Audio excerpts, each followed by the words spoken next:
আসসালামু আলাইকুম। এটা হলো ফাটোয়া ট্যাক সমুদ্র সৈকত।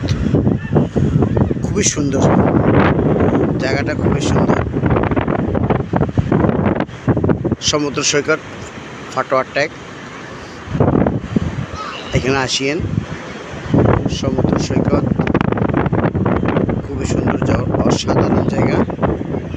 সমুদ্র সৈকত ফাটোয়া ট্যাক সমুদ্র সৈকত।